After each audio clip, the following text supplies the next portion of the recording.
Come on.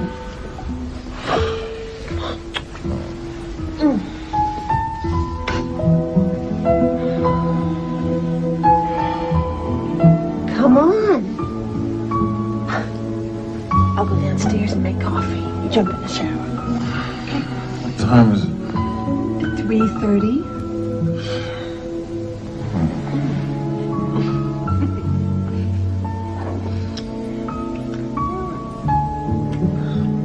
You're the one who wanted to be a doctor. Well, first you been Casey wherever you are.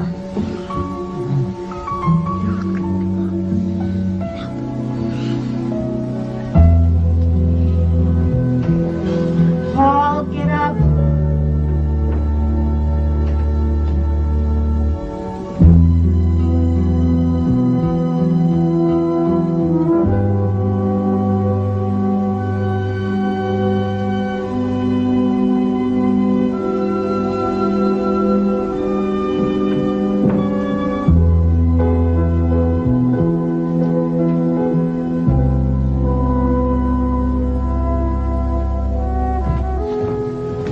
Dead to the world? I know. Coffee's ready. You know, you don't have to get up this hour.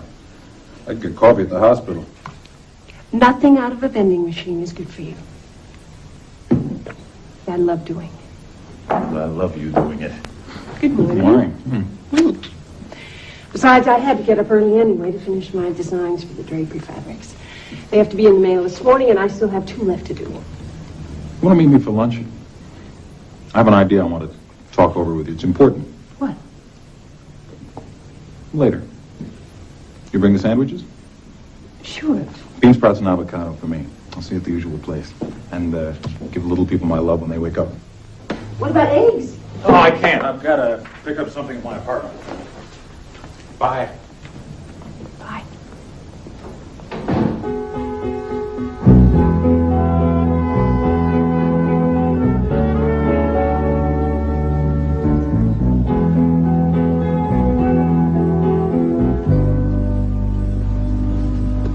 Hi, pretty lady. Hi. Better go get some lunch. Oh, I don't have much time. you carry this? Oh, yeah. Yeah, got my new rotation. Emergency. It's 24 hours on, 12 hours off. On call all the time for the next 6 weeks. Oh, I see. Ah, you know, it's what makes med school famous. Yeah. So I won't have much time. But what time I have, I want to spend with you. Maybe I could break a leg every now and then. Funny. Paul, it's been driving me crazy all morning. What do you want to talk to me about? I want you to live with me.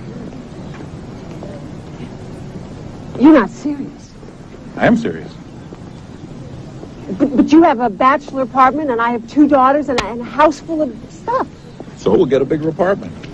We'll get bunk beds. It's hammocks. I don't care. Oh, no. Don't give me that speech about growing up and becoming a doctor and moving back to California and setting up a rich practice in Beverly Hills and marrying a blonde debutante from USC. UCLA. UCLA. Look, when are you going to get it through your hard New England head that I love you? Well, I know you love me now, but it might not last forever. Why not? I want it to last forever, at least until I'm 90. Well, and I'm 94. How old do I have to get before you stop thinking of me as a younger man? Well, I think one of us ought to be realistic. Why? Why are you always so cautious? You're waiting for fate to break us apart. Fate has nothing to do with it. You're the one who keeps getting in your own way. Do you want me or don't you? Of course I want you. Then take me, lady. All right. All right.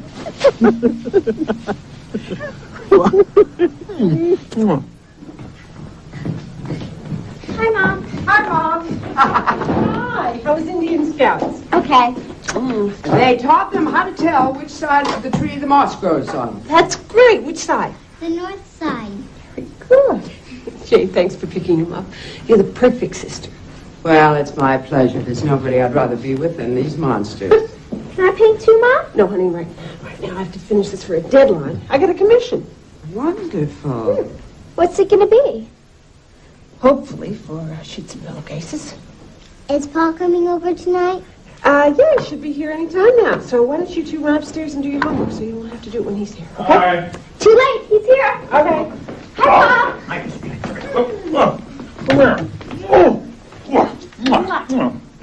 here. This is great to come home from a hard day's work to be hugged and kissed by two beautiful women. And who wouldn't want to hug such a good-looking guy? Three. I gotta go. Philip has one of those legal things. Just come. Goodbye. Fine, Jane. Goodbye, baby. Bye. Bye, Jane. Thanks. Did you bring it? What? You know. You mean this? Yeah, let me see it. Oh, no. I'm sorry. This is a bedtime story, only to be read at bedtime. Besides, you'd go on to the next chapter, and that wouldn't be any fun. No, I won't. I'll only go as far as we went already. Promise? Cross my heart. Me too. All right. But if you even turn to page 21, I'll know, and that'll break the faith between us. I'll only go up to page 20. You can trust us.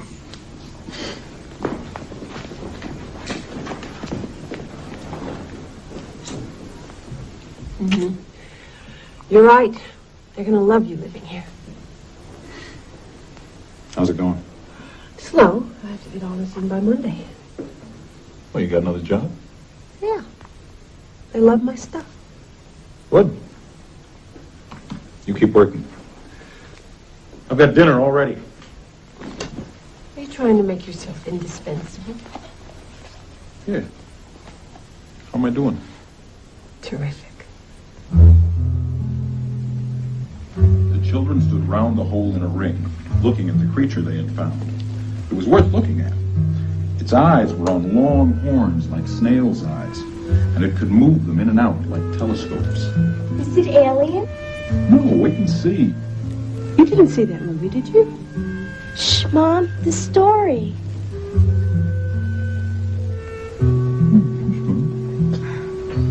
It had ears like a bat's ears, and its tubby body was shaped like a spider's and covered with thick, soft fur.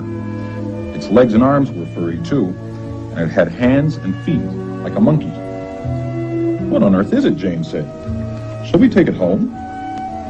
The thing turned its long eyes to look at her and said, does she always talk nonsense, or is it only the rubbish on her head that makes her silly?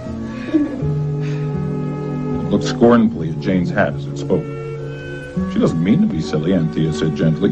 We none of us do, whatever you may think. Don't be frightened. We don't want to hurt you, you know. Hurt me, it said. Me frightened? Upon my word, why you talk as if I were nobody in particular.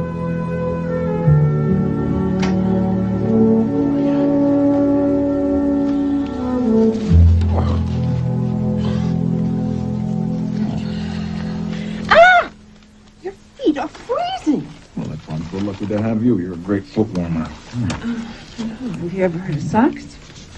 What's the fun in that? Paul, Oh. will you tell me something? Yeah, what? How do they escape from the tower? Oh, no, you don't.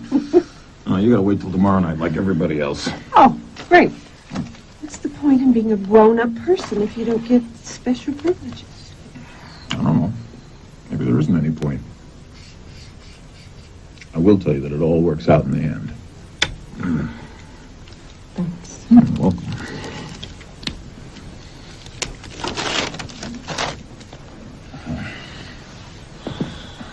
Paul, Oh.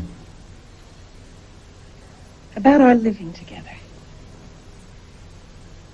You think your schedule's too crazy for us? That is just the point. If I'm only going to get 3 hours of sleep a night, I want it to be with you.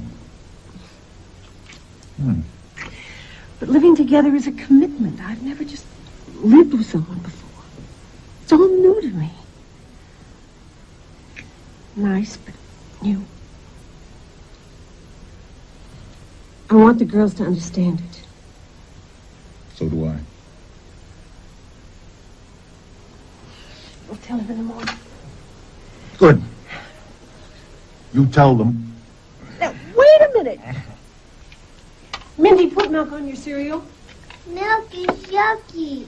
I don't care. It's good for you. Will Pa be here at bedtime tonight? Yes. But he has a new schedule, and he may not be here at bedtime much anymore, but there may be a way that he can be here all the time when he's not at work. What?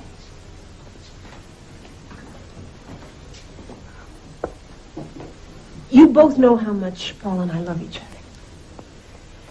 And that Daddy and I have been divorced for over 2 years. Will Paul be our new daddy? Would you like that?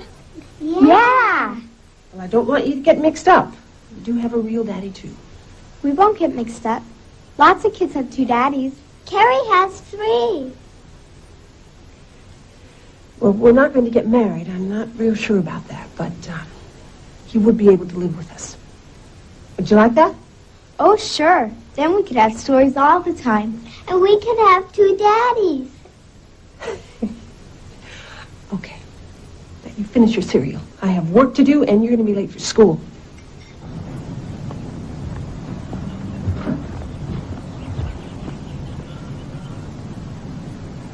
Mindy, come on! Your daddy is on his way. You're going to be late.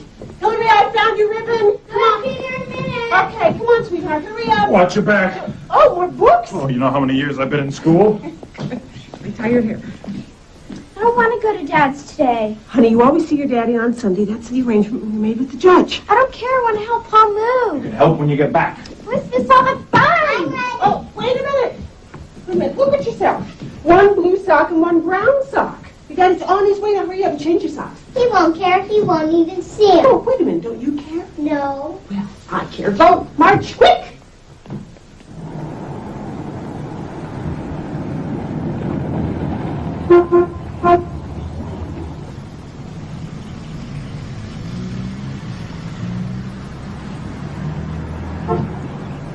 Ah, you must be Richard. I'm Paul Adams. How do you do? Well, the girls will be out in a minute. Got a couple of terrific kids there. Thank you. I think so myself.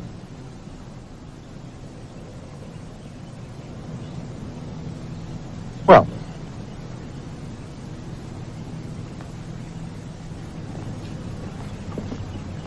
Bye, Paul.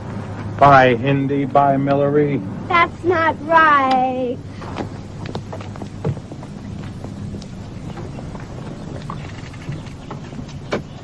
Hi, Dad. Hi. Hillary, what is Paul doing? He's moving in with us. He's going to live here. He's going to be our new daddy.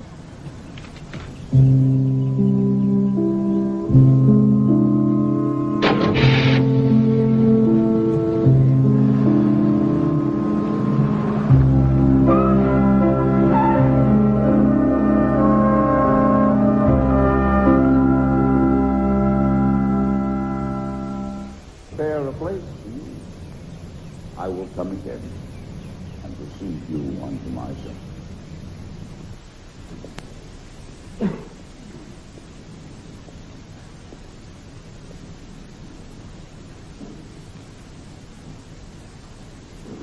In my Father's house. He who knoweth the Lord knoweth the fullness of his heart. For did not Jesus promise that he would come again and lead us home?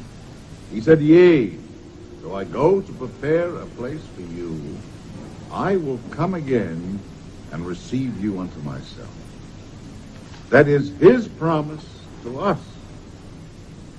When the time comes for each of us to leave our earthly houses, we have the Lord's promise. Oh, wonderful. Thank you. Thank you. Good to see you again. You too. That was a good sermon, Dad. Thank you, son. I like the part about the sheep. You did. Does that mean that you are coming back next Sunday? Sure it does. Hi, Grandpa. Ah, We'll see you at home, dear. all right, Mom. Thank you. Look at that. Dad, should we have the girls say grace? Yes? Bless this food to our use and us to our service. Amen. Amen. Amen. Very good. Mother has outdone herself again. Now, John, it's nothing out of the ordinary. I look forward to these special times when the girls and Richard are with us. I miss them so. The rules. Mindy, you gonna have lots of roast beef? I don't want any roast. Well, you've got to eat, honey. I'll just have mashed potatoes and peas. Well, what are you talking about? You love roast beef. I don't want any meat either. Now, here we are.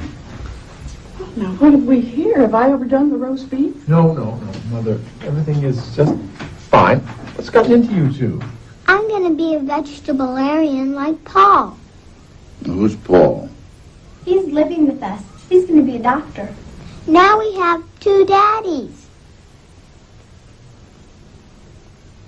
You what? He's not our real daddy. Oh, what is that supposed to mean? He's Mommy's boyfriend, and he's going to live with us in everything. And everything indeed. Richard, you know about this? Not until today. John. Did you talk to Nancy about this? No. How come it's such a big deal? People live with each other all the time on TV. It doesn't matter how many people do something. A sin is a sin. Now, John, we do not punish children for the sins of the father, or mother, as the case may be. Is Mommy going to hell? Oh, no, dear. Your grandfather sometimes forgets that the dinner table isn't the pulpit. John, let's not talk about this in front of the children. Well, it certainly doesn't seem as a surprise to them. Look, let's talk about it later, can we please?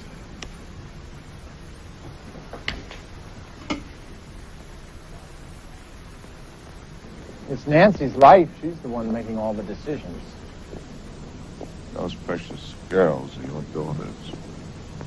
Our children, how we raise them, make up a very important part of our lives. So don't be so cavalier about your responsibility as a father. You think you and your sister would have turned out as well as you have if we took a hands-off approach to your upbringing? I'm proud of you. You're a fine man. You have no reason to be proud of me, Dad. I failed as a husband, as a father. I lost my children. They're your flesh and blood. Whether you're with them or not, they're your responsibility for life. But what do I do, Dad? What am I supposed to do? Sometimes I wish the whole thing would just go away. I'm so tired of it all. God is on your side.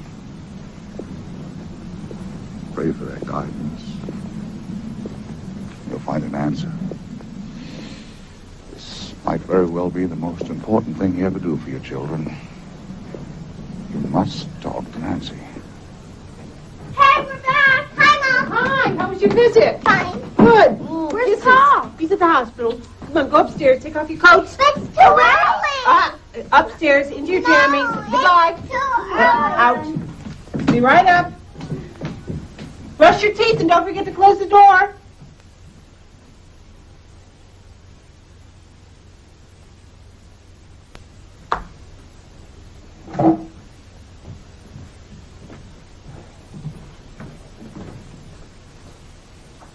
Richard. Excuse me. I have to talk to you. Is he here? No, what is it? Why didn't you let me know you were planning to have a man move in here? Because I didn't think it was any of your business. You didn't think it was my business? If my daughters are living in an atmosphere of promiscuity? But living with one man doesn't constitute promiscuity. And besides, they are our daughters. Nancy, you are the person they respect most in the whole world. And you're teaching them that intimacy outside of marriage is not a sin. Well, I don't think it is. Listen, one of the terms of our divorce is that they can go to church with you on Sunday. They have the opportunity to learn your beliefs. But all the sermons in the world can't compete against what you're teaching them right here at home. I am being honest with them.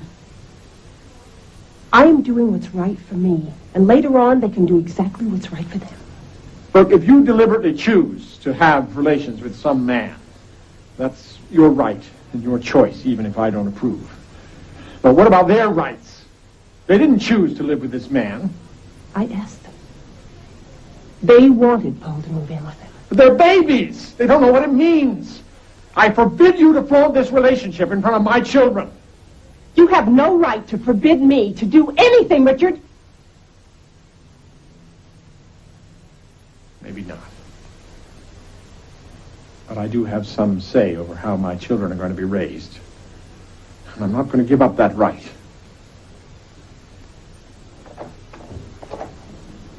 So you just consider what I've said.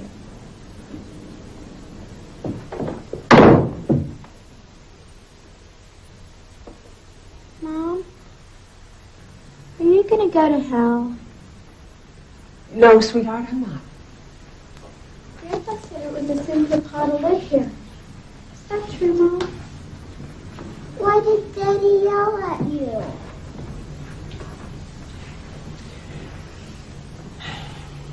Come here, Minnie.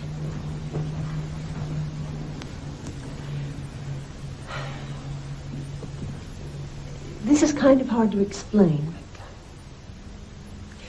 everyone has their own beliefs. And your daddy thinks that the way we're living together is wrong. And he has a right to think that. But I don't. I believe that God is love. And that what we have together, Paul and I, and you two girls, that's love. And I think God understands that. That's what I believe. And when you two girls are all grown up, then you have a right to decide what's right for you. Okay. I knew God wouldn't send you to hell. Thank you, sweetheart. Okay. It's time for you to go to bed.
What?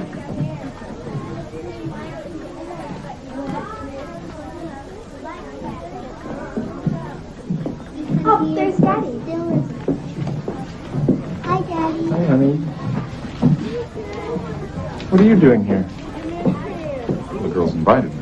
The girls might not know any better, but you certainly should have. Come on, Daddy. Let's go see my picture. Okay, honey, just a moment. You know, I just don't understand you people. You not only live like this, but you insist on publicizing it. Look, you're not their father. You're not even their stepfather. You shouldn't be here. Thanks for the tour, girls. I've got to go to work anyway. You, show your dad all the great stuff you showed me, and I'll see you at home. You don't have to go. Oh, yes, I do. I'll see you later.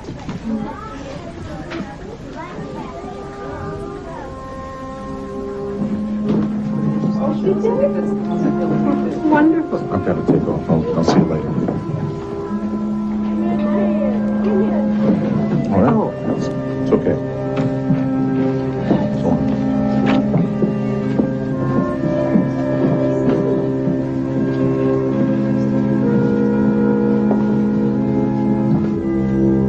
Richard, I'm sorry. Hello, Dean. Don't get up. How are you? Fine, fine.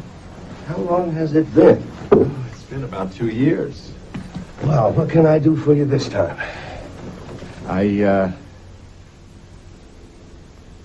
want to sue Nancy for custody of my children. You have 2 daughters, right? How old are they now? 8 and 10.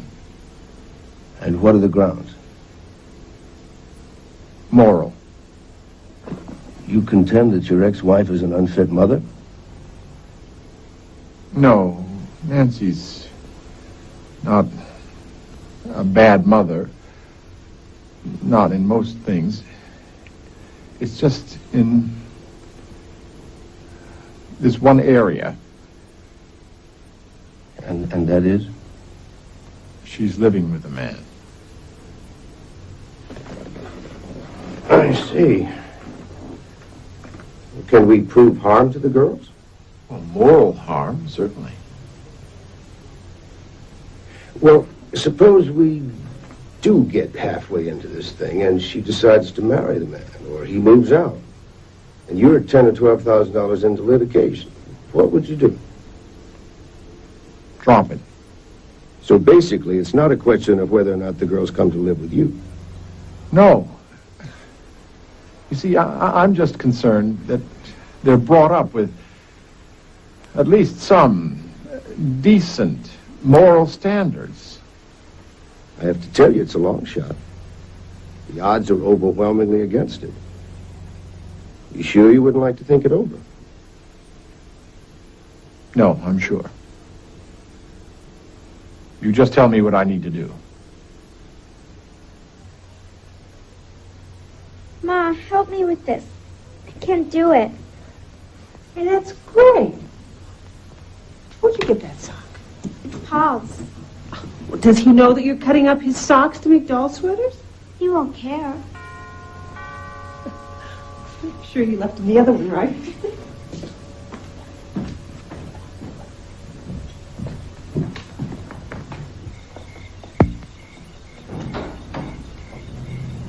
Yes? Hi, are you Nancy Carruthers? Yes?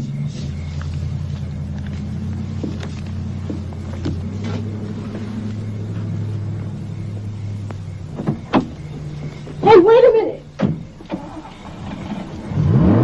What is this?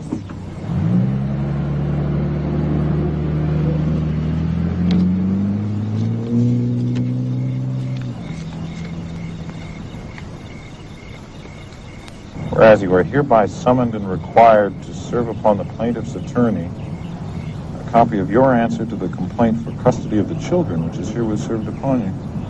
Whereas the said attorney has reported to this court that an action on what grounds?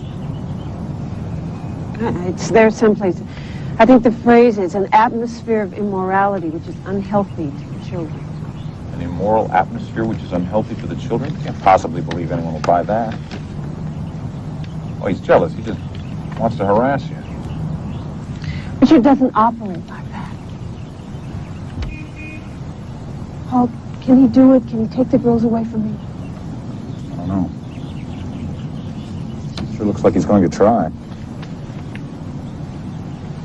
I'm a lawyer, but I think you're going to have to go to court. I don't want to go to court. Well, maybe if you talk to him, and work it out without a hassle. If he was willing to talk, then he wouldn't have done this. For me, I'd sure try and talk before I fought. But it's not you. It's me. I know Richard, and I have to fight. I can't let him march in and take the girls or force me to change the way I live.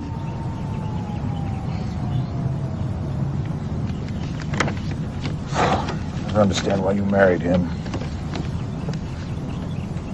I was young. He was older. And he was steady.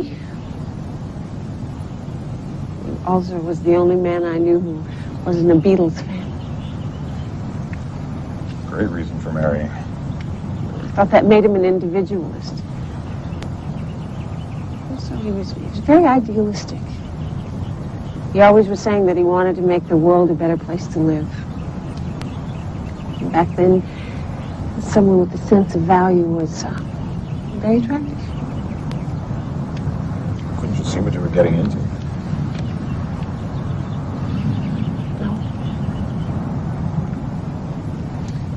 It all happened so fast. We got married, we dropped out of architectural school, and then the problems began. He didn't say anything. He never complained. It was just sort of a silent martyrdom from then on. And then one day, I woke up and I realized that as far as he was concerned, I was there to cook dinner, dress the girls, go to church, and make love once a week. And it just wasn't enough. And that was the end of that story.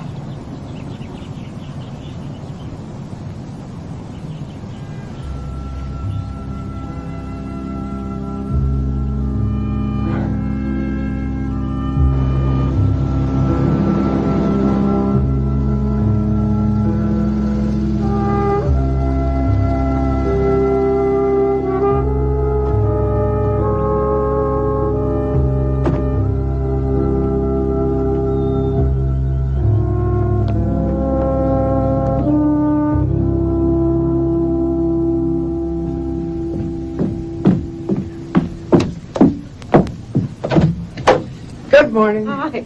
Sorry to barge in on Sunday. Oh, that's all right. Really, Dad? Mom called this morning. She said you didn't call on her birthday. Oh, no, I forgot. Well, So much on my mind. sure. Well, she was worried. I said you were fine. Okay. You didn't tell her about the custody suit. No. Thank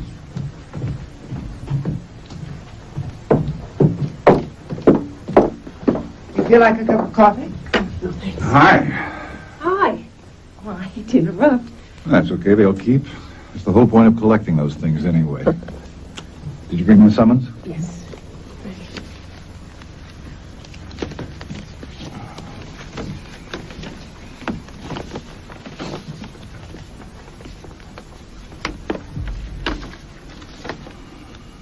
Well, Richard certainly means business, that's for sure. Well, what's going to happen? I mean, what do I do now?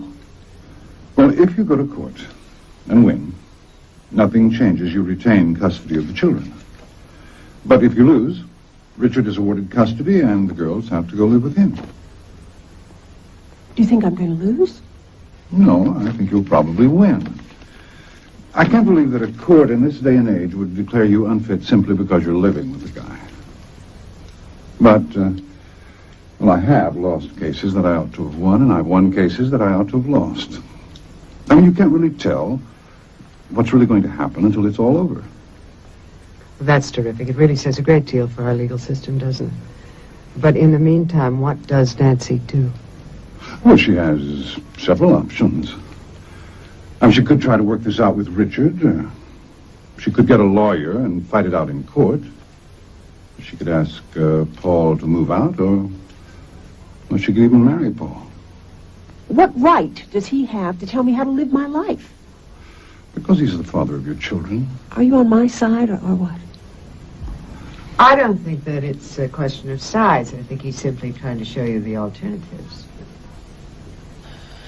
Well, I'm not ready to marry Paul right now. But I do love him. So I'm certainly not going to ask him to move out. Well, then the only option you've got left is to get a lawyer and fight it out in court. Will you represent her? No. Why not? Because being a member of the family, there might be some conflict of interest. But you handled my divorce.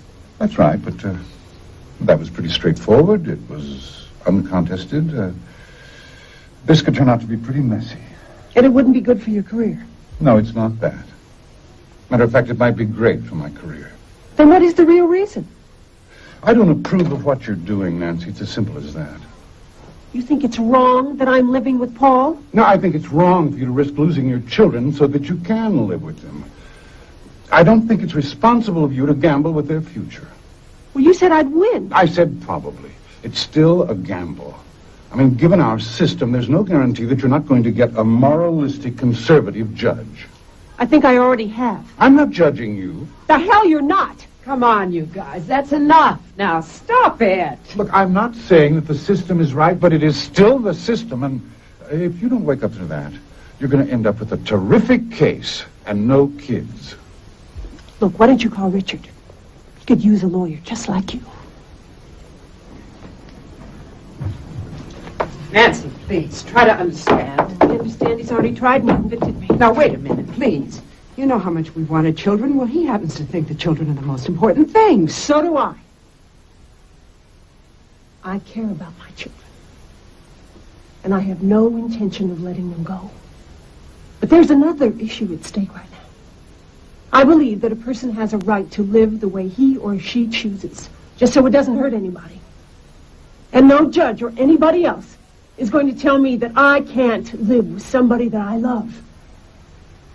That's what I believe in, and I firmly believe it's worth fighting for. Miss Patterson, this is Miss Carruthers. Would you like a cup of coffee? No, thank you. Sit down. I'm glad you could see me so quickly. The telephone call intrigued me. Tell me about it. Well, I really don't know where to start. Why don't you show me your documents? Of course.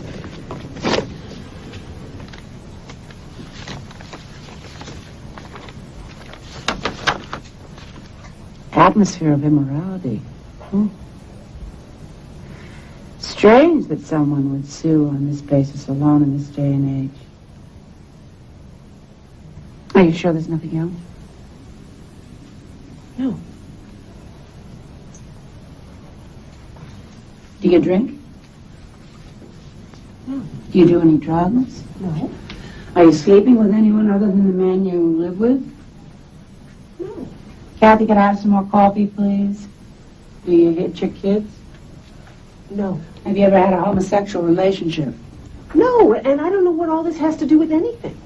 I'm sorry, I just don't want any surprises in court. Would you say that your ex-husband is motivated by jealousy or sincere moral outrage? Thanks. Mm-hmm.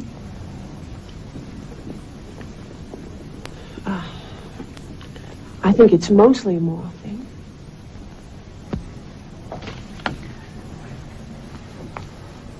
Okay, let's do it.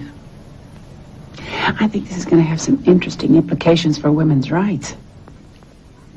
Now, just a minute. I just want to know one thing. Could I lose my girls because of this? Well, there are no guarantees, but I think the odds are tremendously in your favor, and I think the press will be on our side. The press? This is going to be a very controversial cause. I don't think there's anything controversial about a mother who wants to keep her children. That's what I want. No publicity, no causes. Just my children.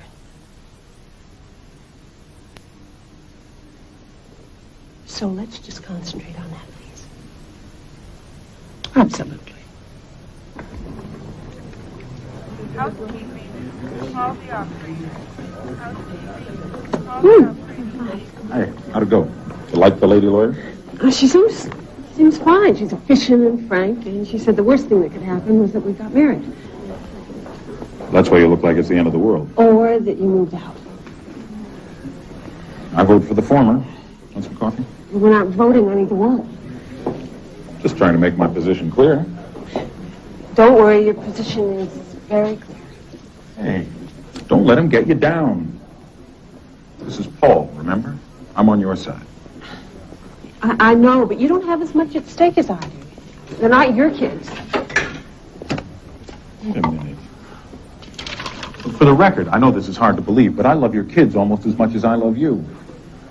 They're magical little people, and I would do anything to keep them from growing up to be repressed, guilt-ridden adults like their father. I will marry you, I will move out, I will buy a suit. You name it. You're not alone here. I'm in this thing all the way. Okay? Okay. Good. I think we should find some way of explaining all this legal business to the kids without getting too technical. Well, Have they been asking you about it? Yeah, well, Hillary had a confidential talk with me. She said you were acting strange. Wanted to know if you were pregnant. Oh, no. That's all I need. I don't know. Might be kind of fun. I could get my obstetrics rotation in about 9 months. It's not even funny.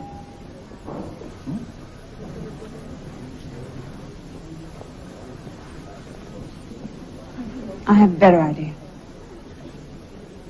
Why don't we just run away to the South Pacific and never come back? Now you're talking like an adult.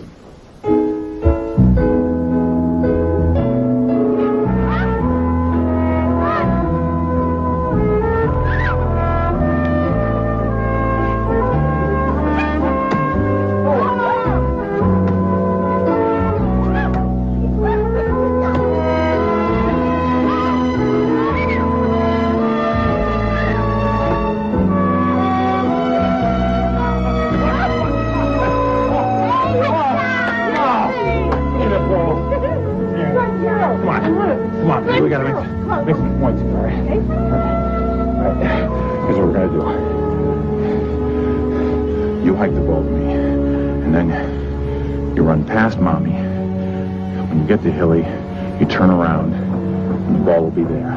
Like last time? Give me a break. Come on, you guys gonna take all day. Keep your shirt on. Where did you learn that? From Paul. Okay. All right, hike the balls. Play ball here. Take it. Oh. Come on, here we go. Go, here. Way to go. Oh, don't let you cry, baby. Sweetheart, are you all right? It hurts a lot.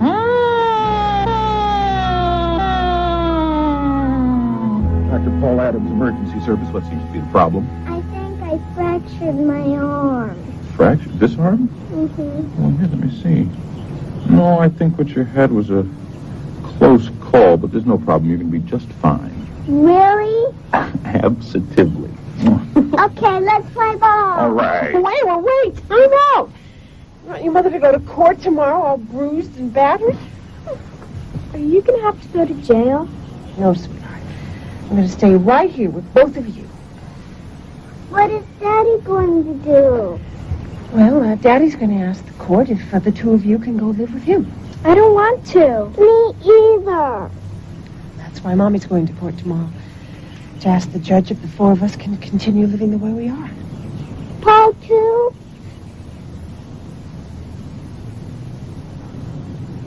Right. Paul, too.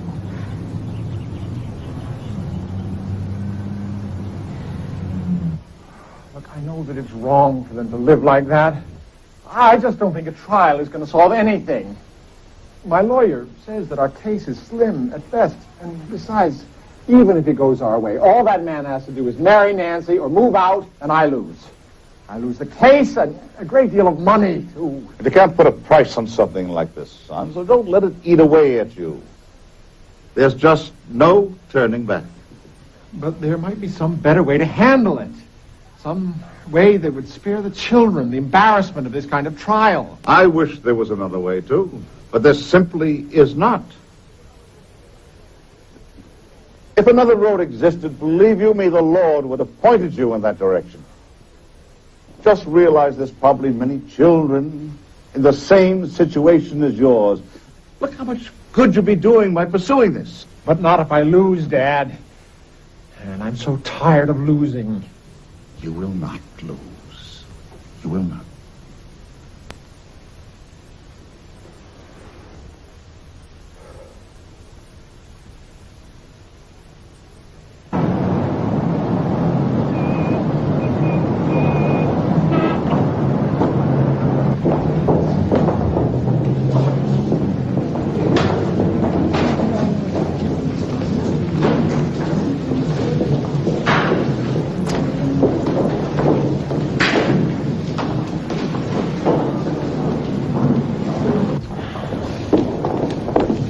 Nancy, there you are. Where's Paul? He's at work, but he'll be here later. Okay, you ready? Ready as I'll ever be.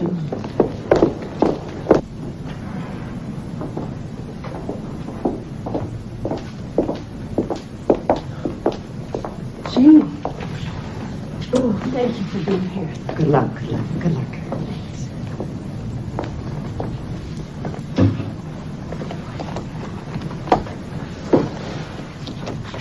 I would have wished us better luck in drawing a judge.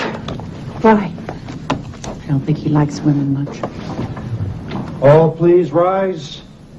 The Probate and Family Court of the Commonwealth of Massachusetts, County of Suffolk, is now in session. The Honorable Preston Winters, Judge, presiding. Be seated and come to order.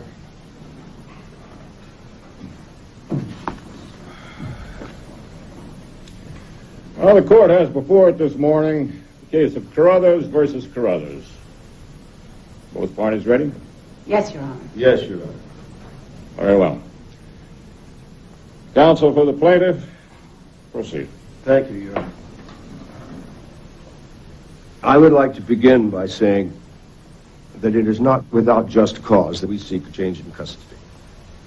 When impressionable children are threatened with moral confusion and corruption at a tender age, a loving father is moved to seek direct action.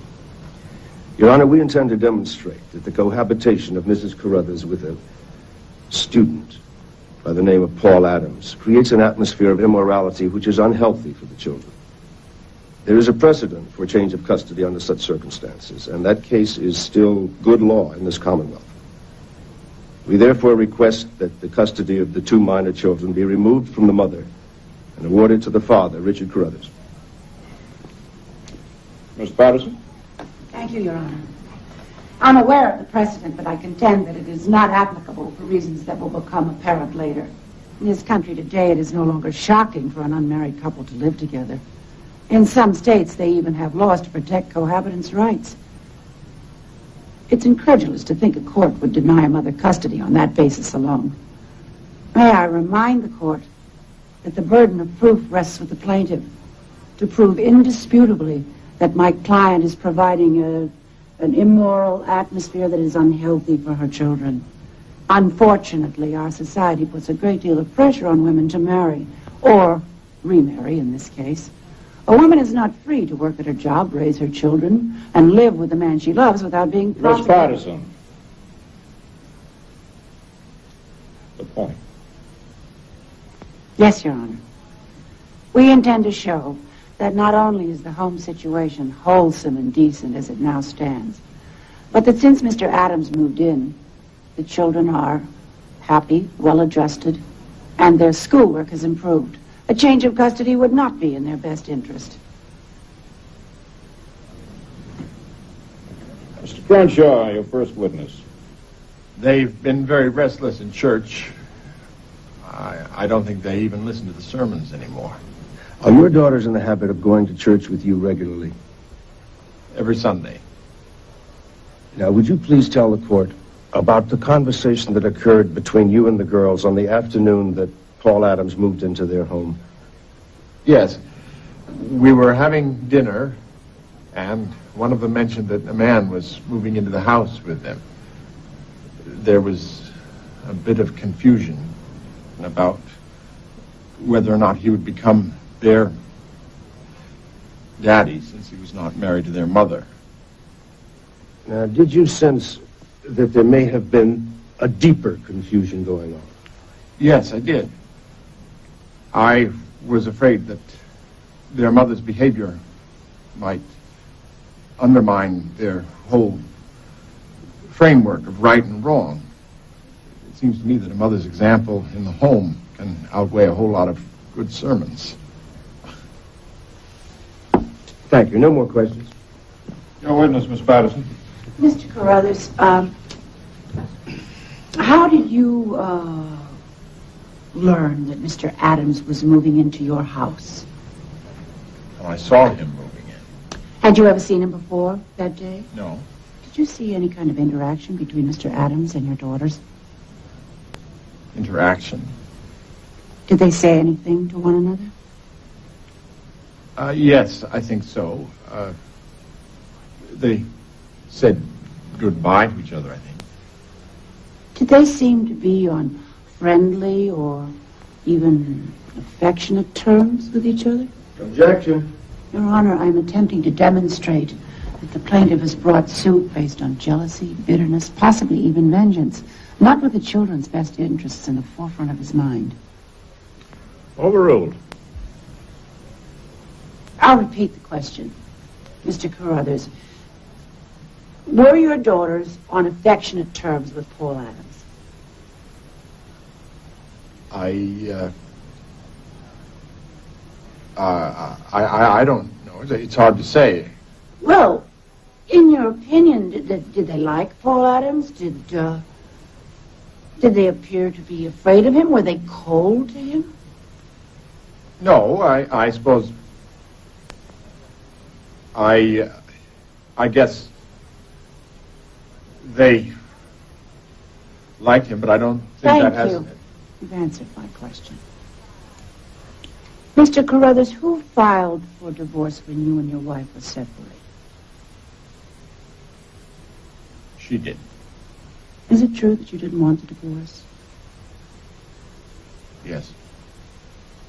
Do you pay both child support and alimony?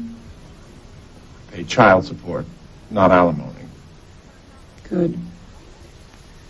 Now, let me just go back to the day Paul Adams moves in, just to see if I have the situation clear. That Sunday morning, you arrived and to pick up your daughters, and you discovered a young man whom you'd never seen before moving into your house. Oh, excuse me. The house where you formerly lived with your ex-wife when the family was together. Now, this stranger is moving into the house to take the place your wife has asked you to leave. This stranger whom you assume to be sleeping with your ex-wife in your old bed. Objection, Your Honor. Overruled. Now, this stranger is not only, by your own observation, on affectionate terms with your little girls, but they are already referring to him as a new daddy. Did that make you angry, Mr. Carruthers? Yes.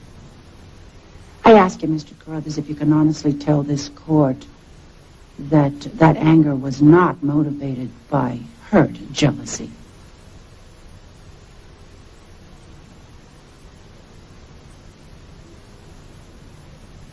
No. At that moment, if you'd found out that Paul Adams was married to your ex-wife, would you have been any less furious?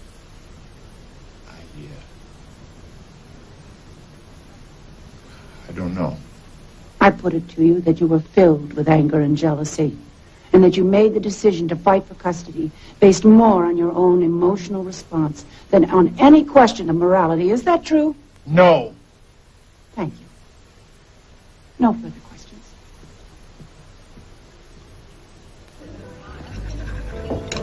Are you sure you're not antagonizing the judge? That old goat Just loves to throw his weight around. Don't worry about it.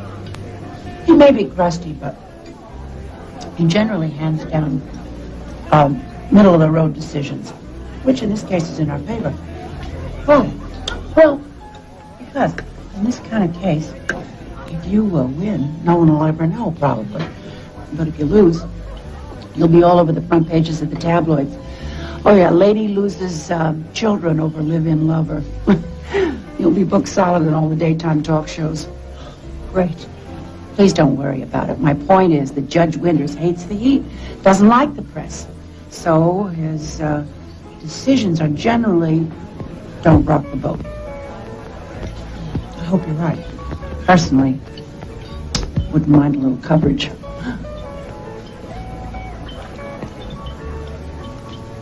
We'll play it safe. Low profile.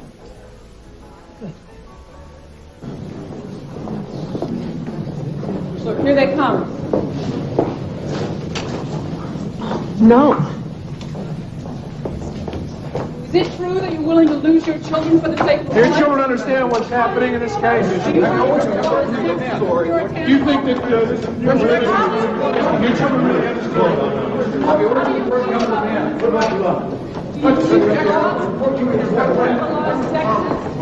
I said no comment. The way that you're living now, you said the law was sexist.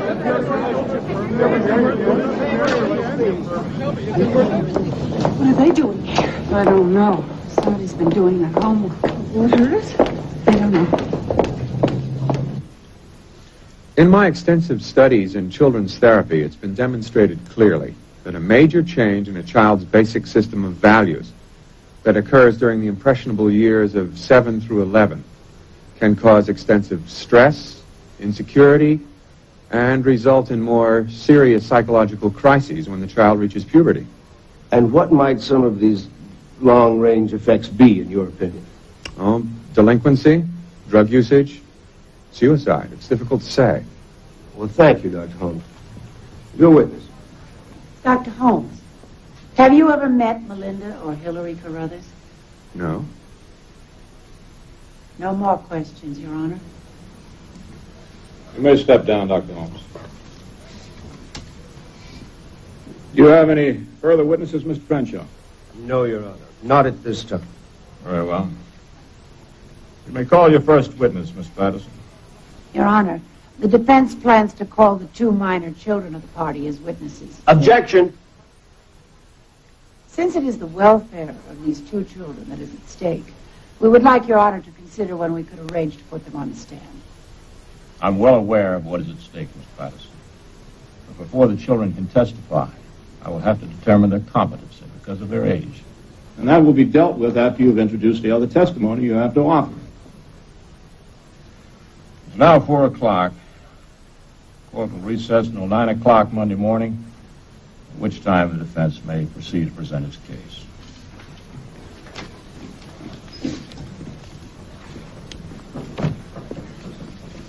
You'll be put on the stand on Monday. Can you arrange to be here on time? I'll work it out. Good. Get some rest, too, both of you. I'll call you. Sheila, how do you think we're doing? I never raise my bets at halftime. But okay, I think. What do you think? I think you got a hell of a lawyer. And if we don't win, there's no justice in the world. Is that an unbiased opinion? Nancy? Can I speak to you for a minute? It's important. It's important. Maybe you should talk to her lawyer. Excuse me, this is between me and my wife. She's not your wife. She's not yours either. Please, stop it. I'll see you at home. It won't take long. All right. Look, everybody's tired. Just make it as short as possible. Okay?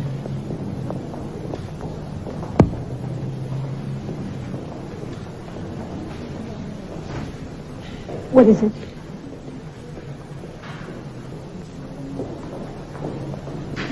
I'd like to find some way to settle this thing out of court. Well, it was your idea. I just don't want the children dragged into it. I don't want to see them go through the same kind of thing on the stand that I went through today. Well, neither do I, but I think it's important that you hear their I side. just thought maybe we could find some way, the 2 of us, to just work it out. Put aside all our personal feelings and do what's best for them. So what do you think is best for them? Well, I'm not blind or self-centered enough to think that they'd be happier living with me. Sunday nights, they can't wait to get home. But don't you see, Nancy, I just can't let them live in immoral circumstances. Why can't you just marry Paul? Just marry him quickly. A legal ceremony if you don't believe in God.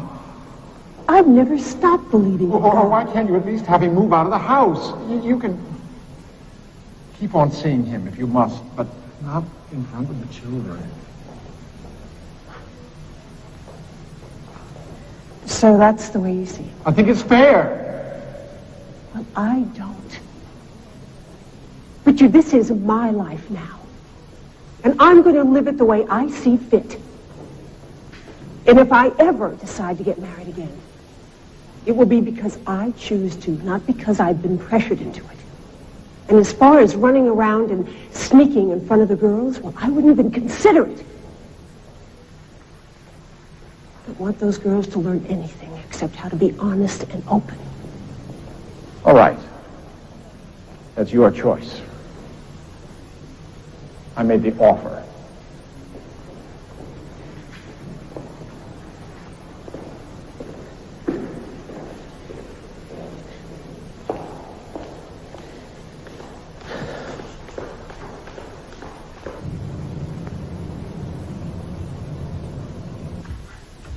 The girls are asleep. You missed the last chapter, but I promised them I'd read it to you before you dozed off. Good. Reynolds Textile Mills wants me to do my leaf designs in sheets and pillowcases nationally, and dust ruffles and comforters to match. You did it. That's wonderful. Paul, I have worked toward this for over a year and a half, and nothing seemed to be very important. I was just thinking that if I were to lose the girls or you, nothing else matters. Nancy, you're not going to lose us. I can't be sure of that. There are no guarantees that you don't lose the people you love. Well, there's one guarantee.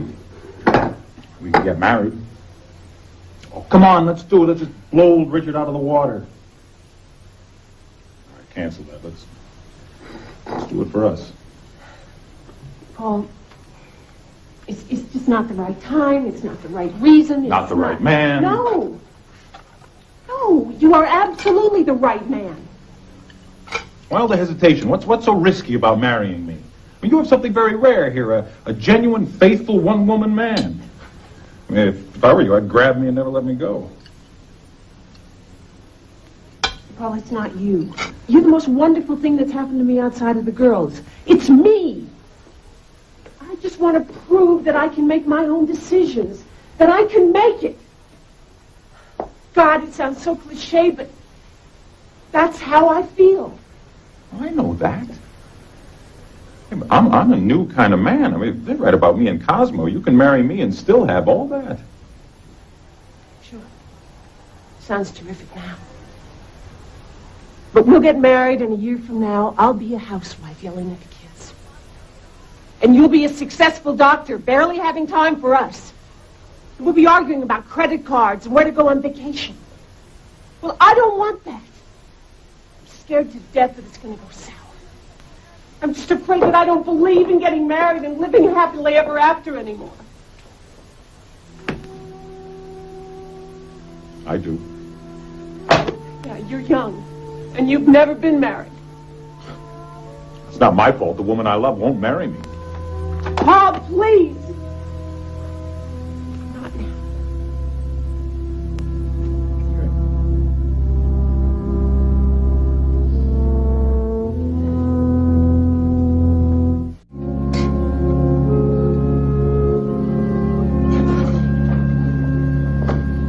Hello, John. What do you want? I'd like to talk to you. You have absolutely nothing to talk about. I have a meeting in 10 minutes. But it won't take long.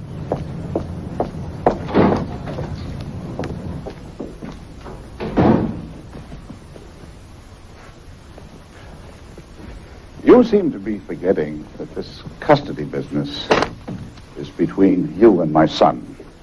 It does not involve me. Yes, it does. Richard would never have taken it this far if you hadn't pressured him into it. My son was moved by his conscience, his love of God, his children. You say God is love, but there is nothing loving in what you're doing. It's just bringing out unhappiness and guilt in everyone. I am not interested in your kind of love. What kind of love do you believe in then? The kind that makes a little girl think that her mommy's going to go to hell? A love of God, a belief in family. And I might have known that's something that you would not understand. Please don't try to intimidate me. I'm not 8 years old, and I am not your son. Richard's going to lose even if he wins. He doesn't want custody of the girls. And they don't want to move in with him. He's afraid they're going to hate him if he makes them move away from their home and their mother, and yes, even Paul. You're lying. You're lying. No, I am not lying. Richard wants to settle out of court. He said he would drop this case in a second, but the poor man's afraid he's going to go to hell. Get out of here. Get out of here! Don't you see it would be so much better just if you would leave Richard alone? What gives you the right to come in here and tell me how to act? Or how to speak to my son? Now you get out of here! John. Get out of here! Huh?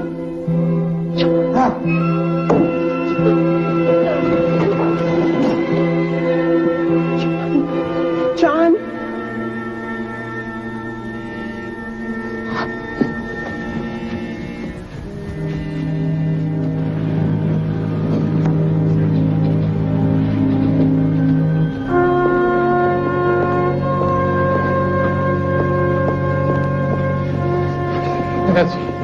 What happened? I went to see him at the office and we argued. Are you Mr. Carruthers? Yes. Would you come inside, please? Nance? Hello, Winston. How is he? What happened? Mother?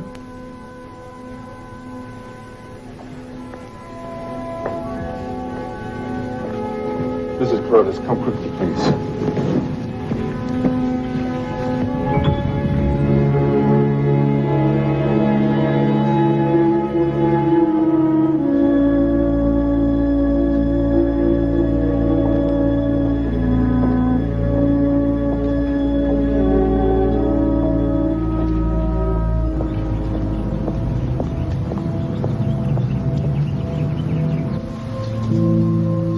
Why don't you girls sit with your daddy? I'm sure he's lonely. Okay. Mommy, is Granddaddy in heaven? Yes, I'm sure he is, honey. Now, go on, and Mommy will meet you outside after the service. Okay. Go on.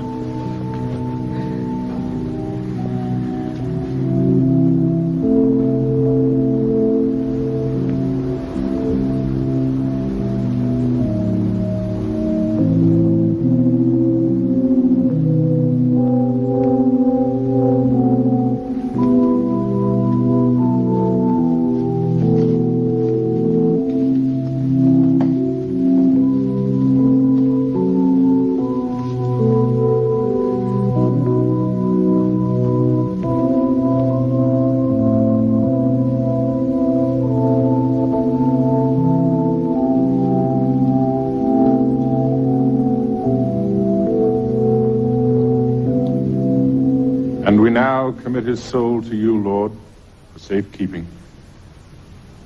May he rest in peace. Amen. Go on now, girls. We have to say goodbye to Grandpa. I don't want to see Grandpa. He's dead. He looks like a ghost. It's all right, girls. Just pretend Grandpa's asleep. Come on now. But Daddy, Hillary, you mind. Mindy, you too. Come on.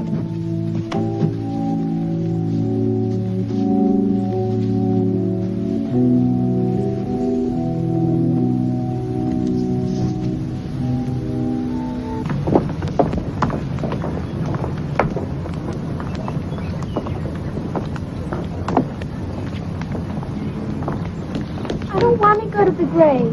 Mommy, please don't make us.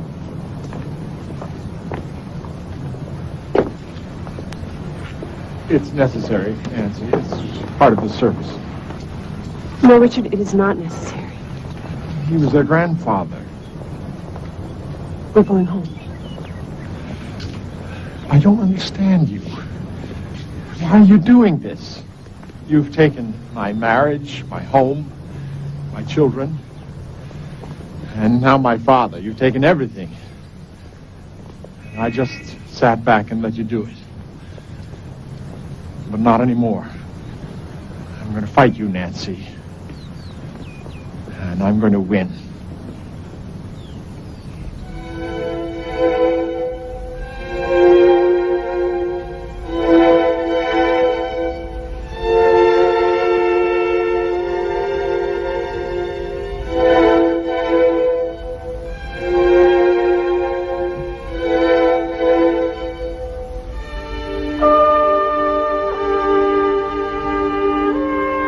Mom?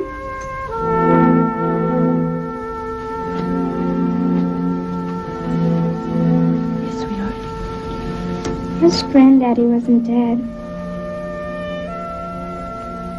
Me too. I'm scared. What are you scared about? Are you gonna die? Someday.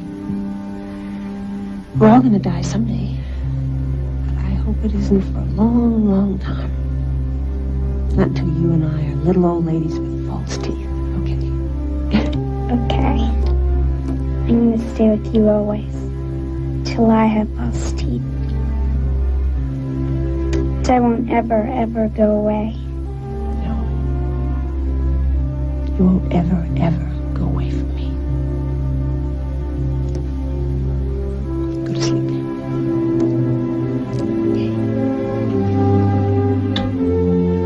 Good night. Night.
What the hell is this? Since when do you give interviews to trash like this in the middle of a trial? I do not give interviews. Oh! When a man's wife throws him out, should he stand idly by while a young stranger moves into the house he paid for?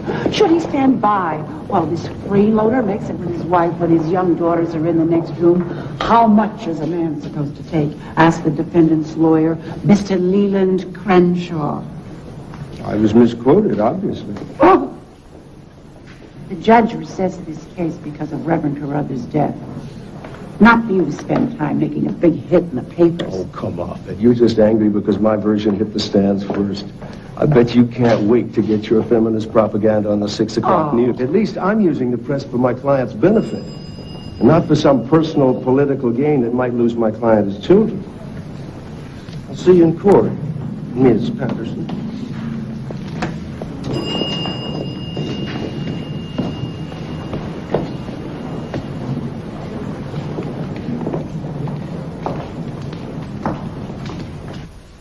What do you do, Miss Brent?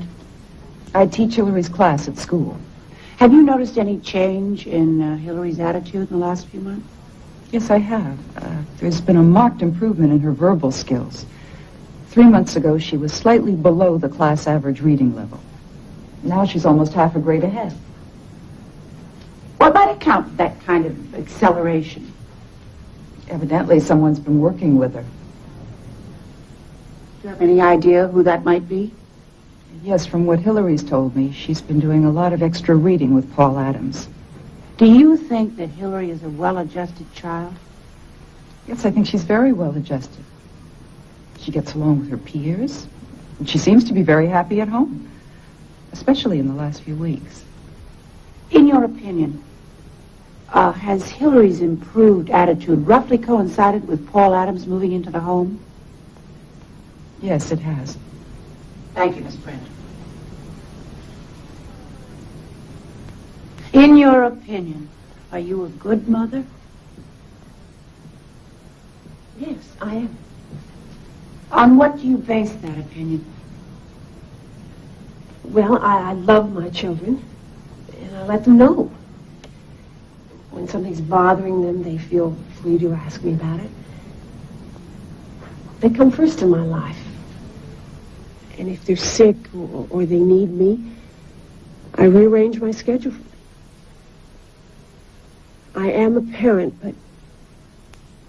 but I'm also their buddy, and that means a lot. What about religious training?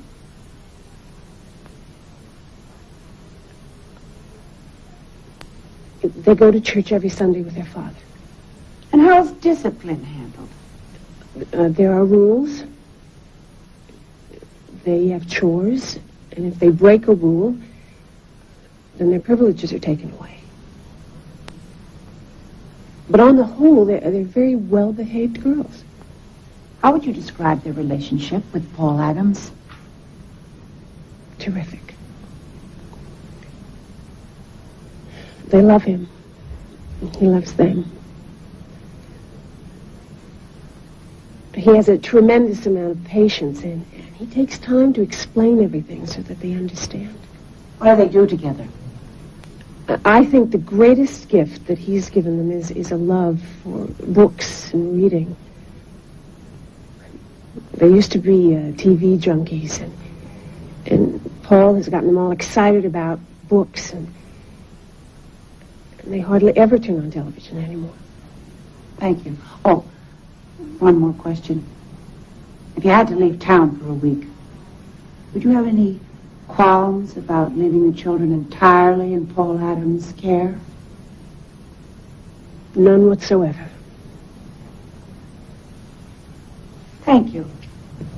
Your witness. Do you go to church, Mrs. Crothers? No, I don't. But you were a regular churchgoer at one time, isn't that correct? Yes, when Richard and I were married, we went to church regularly, yes. And then you had a falling out with the church? I suppose you could call it that. Well, what would you call it? A lapse of faith? I just stopped going to church services. They no longer serve my needs. Now, when your children come home from church and they talk about what they've learned, do you reinforce it or contradict it? I stay out of it completely.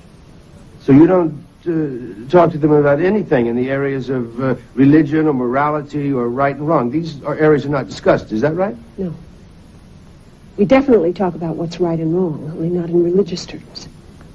You've told the court that you love your children and that you would do anything for them. Is that right? Yes. And yet, you risk losing them in order to sustain a relationship with your boyfriend. Isn't that right? I don't think I'm doing anything wrong. And I don't think that I have to lose anyone. Just answer the question, Mrs. Crothers. The real question that I think you're asking is if I love my children, and the answer is yes. I do love my children. You're not responding to the question, Mrs. Crothers. When Mindy was born, she weighed 3.5 pounds, and she almost died. I would have given up my life to save her, and at this very moment I would give up my life to save either one of those girls. Mrs. Crothers, you've been divorced for 2 years now? Is that right? Yes. And in the last 2 years, between your marriage and your current roommate, have you had any other sexual relationships? Objection. Your Honor, that question is irrelevant and immaterial to the issue before the court. Overruled. I'll repeat the question, Mrs. Crothers. Did you sleep with anyone during the 2 years between your marriage and your current roommate? Answer the question, Mrs. Crothers. A simple yes or no will do. In those 2 years, did you go to bed with anybody else?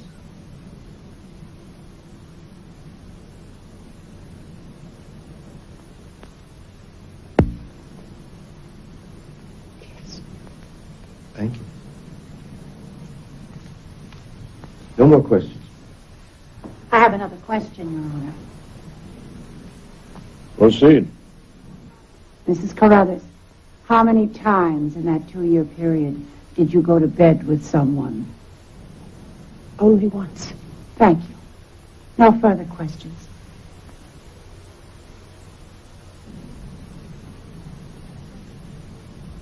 Would you say you were good with children, Mr. Adams? I guess so. I think I'm good with Hillary and Mindy. To what do you attribute that? I love them. I know what they like, what they think is funny. Do you discipline them? Well, we go on more of a reward system. If they finish their homework early and get ready for bed, then I read them a story, things like that. So it's more a parent-child relationship. Almost. You've taken on some of the responsibilities for the girls. Yes. Well, I think if anything happened to their natural parents, I wouldn't hesitate to take full responsibility for them. Thank you. Your witness. Are you a religious man, Mr. Adams? I would say so, yes. What religion do you belong to? None in particular. Do you attend church services? No. And yet you call yourself religious? Well, I'd say I've kept the heart of religion and discarded the trappings. Well, I suppose in your own form of religion, you have a system of values, a moral code? Yes. And in this system, it's all right for two people to cohabit without the sanction of marriage? If they love each other, yes. Are you aware that fornication, defined as sexual intercourse between unmarried people, is a crime in this Commonwealth, punishable by up to 3 months in prison?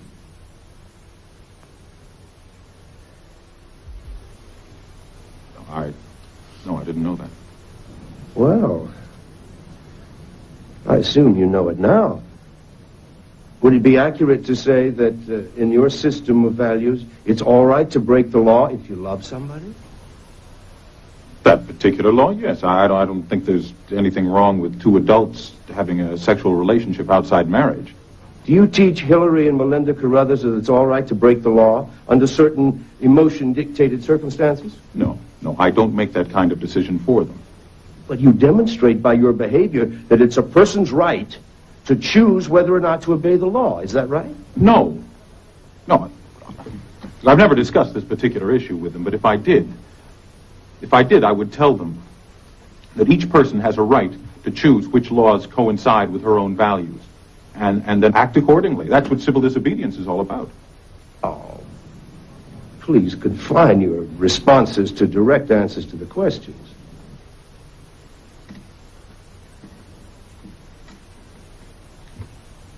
All right.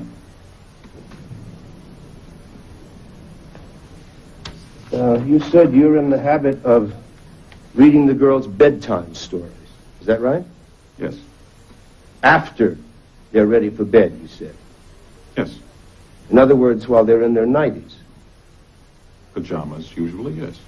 Well, where do you usually read to them? In their room. In their bedroom? Yes. Well, precisely where in their bedroom? Usually we sit on one of the beds. Do you think, according to your system of values, that it's appropriate for two little girls to sit in bed in their pajamas with a man who's no relation to them? Yes, I think it's the most appropriate way to read a bedtime story. No more questions. You may step down. Thank you.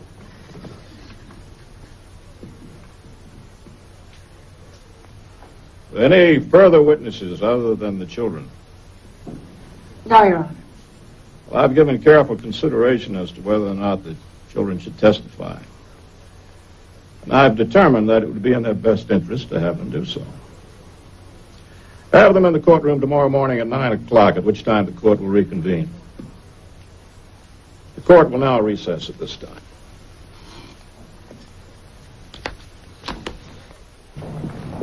Do we get to miss school tomorrow, too? I don't know. I suppose it depends on what the judge has to say. What am I supposed to say in there? You just tell the truth when someone asks you a question. That'd be great. You okay, Min? Yeah. Okay, let's go. What is your name? Hillary Carruthers, How old are you? 10, What grade are you in? 4th. And do you know what it means to tell the truth? Yes. Can you tell us? It means to say just what really happened and not make it up. It's very good. Do you know what the consequences of not telling the truth might be? Yes. You feel bad, and you have to tell your mom, and then you get in trouble. Thank you. It's a determination of this court that the witness is competent to testify. You may proceed, Miss Patterson. Thank you, Your Honor. Hi. We've never met before, have we?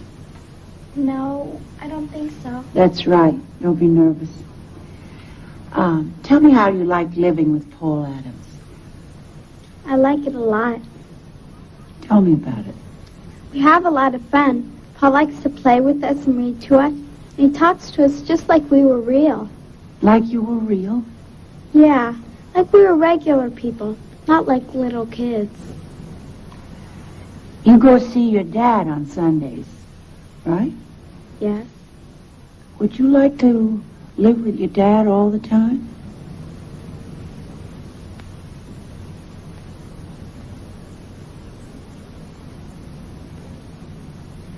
I like Daddy, but I wouldn't want to live with him all the time.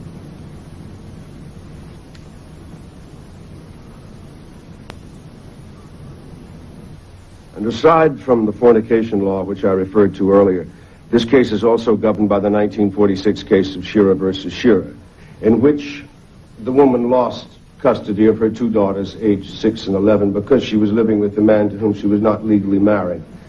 This case still stands in this Commonwealth and is good law on this point. Therefore, we request the court to find in favor of the plaintiff, Mr. Richard Carruthers, and grant him custody. Miss Patterson? Thank you, Your Honor. The real issue here is the welfare of the children. The burden of proof rests on the plaintiff to demonstrate that there is clear evidence of harm or possible future harm to the children's welfare. I mean, this he has completely failed to do. It is clear that the children in their present circumstances are happy, well-adjusted, and doing well in their schoolwork.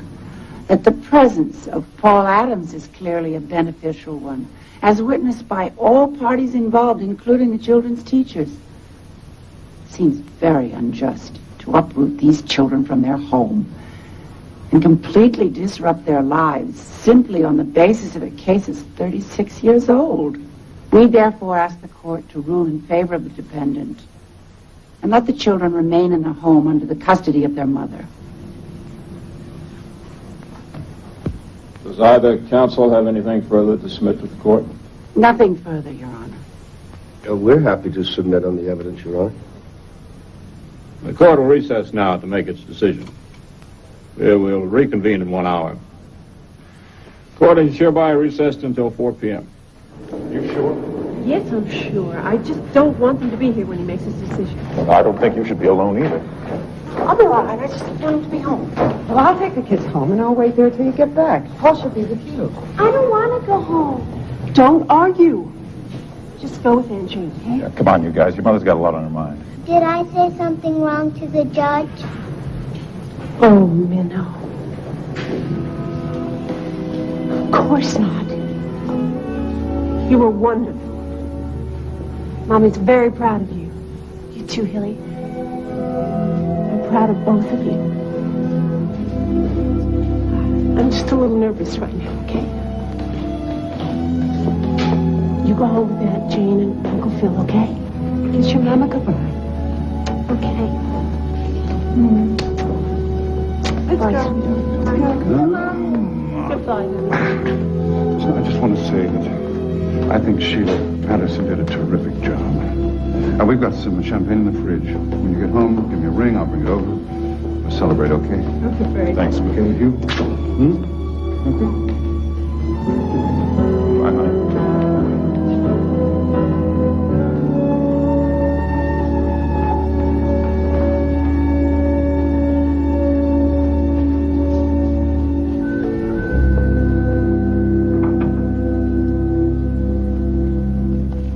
All please rise.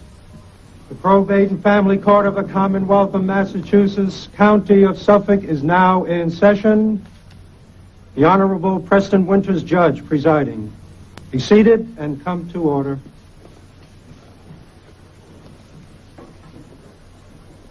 Well, the court is prepared to give its ruling at this time.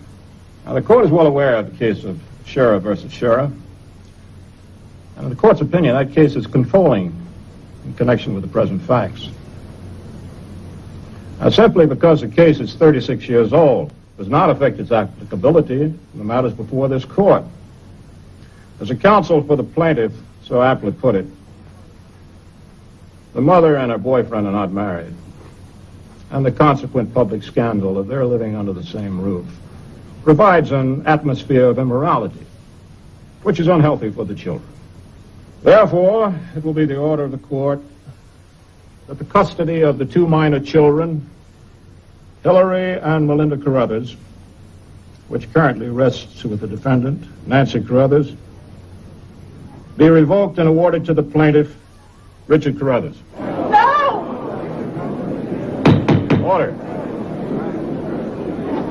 You told me this couldn't happen. I didn't think it could. Then do something. Your Honor, may we approach the bench? Yes, you may.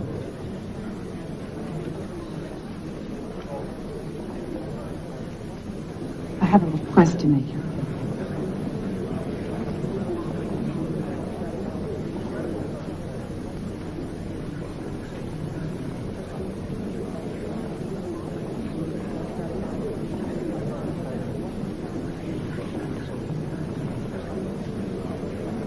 I think I could go along with this.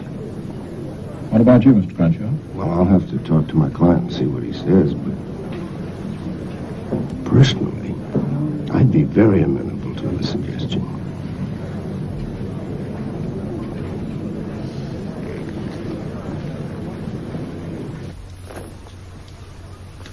That's good.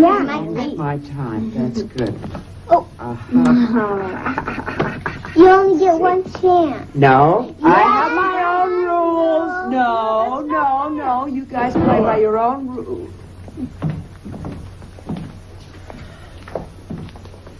Do we have to go live with Daddy? What happened? Well, the judge made a decision that Hillary and Mindy should live with their father. I don't want to go. They can't make me. Wait a minute. Wait just a minute, girls.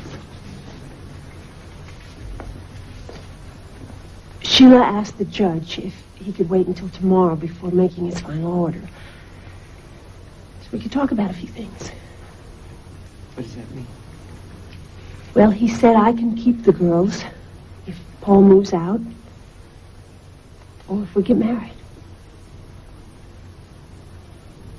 So, Mommy made a decision.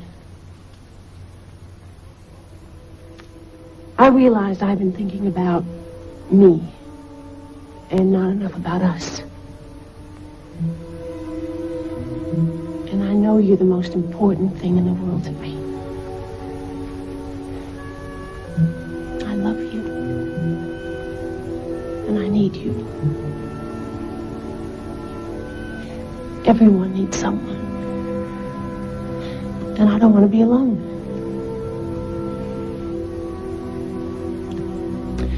Besides, I have a feeling that if I asked Paul to move out, I might be the most unpopular mommy in the neighborhood. Then we won't have to go live with Daddy? If Paul still wants to marry me.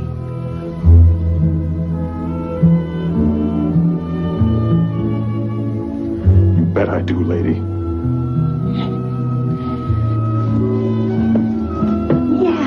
Oh, yes. Well, I think we should all go out and celebrate. You two go get your coats. You just want to sleep so you can kiss Mom. Smart girl. Mommy, I'm glad I didn't have to go live with Daddy. I wouldn't have gone anyway. This is a free country and I'm a free child.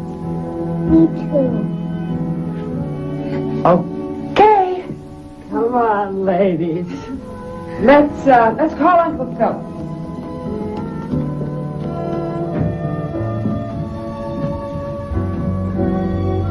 Are you sure you want to do this? Are you sure you're not doing it just for the kids? Because I could still move out. I don't want to have a marriage of convenience.